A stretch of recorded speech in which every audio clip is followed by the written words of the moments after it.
92,000 years ago, someone dug a hole in the ground with their bare hands. Not for food, not for shelter, for a child who had stopped breathing. They knelt beside the small body. They placed a pair of deer antlers gently against its chest. Then they covered it, slowly, like it still mattered how gentle they were. Nobody made them do that. It cost time. It cost energy. In a world where one missed hunt could mean a hungry night, someone stopped everything for this. That single grave, found in a cave in northern Israel, is one of the oldest clues to a question you've probably never asked out loud. What did people do, long before hospitals and funerals and phone calls that start with, "I have bad news," when someone they loved simply stopped breathing? The answer isn't just sad. It's stranger than that. Grief, it turns out, might be one of the reasons your species survived at all. Go back even further, 400,000 years, to a cave in Spain called the Pit of Bones.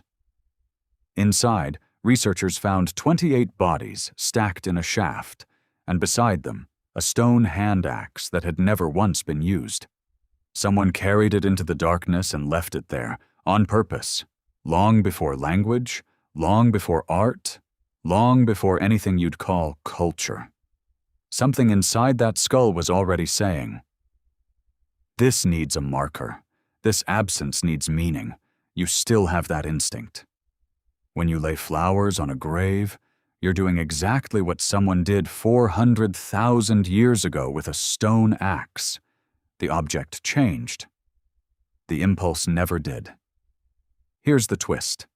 Archaeologist Paul Pettit, who has spent his career studying how our ancestors buried their dead, believes these graves weren't really for the dead person at all.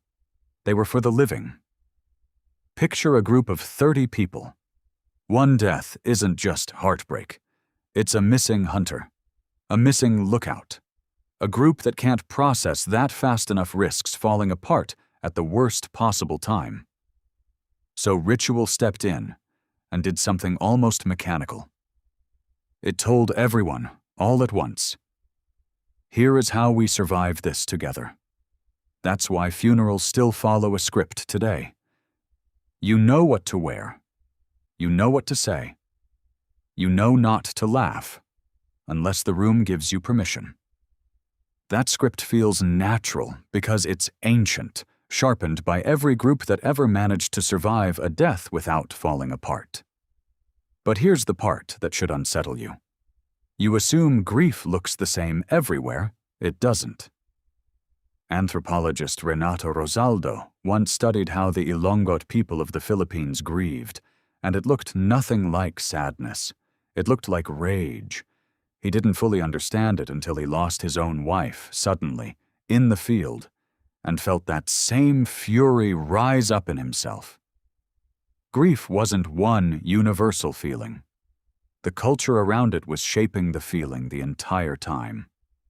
Somewhere right now, someone is grieving in a way you wouldn't even recognize. And research on hunter-gatherer groups still living today, like the Hadza of Tanzania, shows something your ancestors likely knew too. Grief was never private. When someone died, the whole camp reorganized around the gap. Food shifted toward the bereaved. Routines paused. The group physically rebuilt itself around the absence.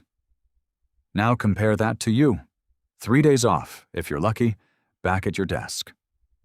Someone asks how you're doing and you say, "Fine," because the real answer takes longer than either of you has time for. So think again about that child in the cave. The antlers resting on a chest that would never breathe again. That wasn't only mourning. It was a message, sent forward across 92,000 years, still arriving today every time you leave flowers on a grave. You mattered. The group remains. Whoever's next will be remembered too,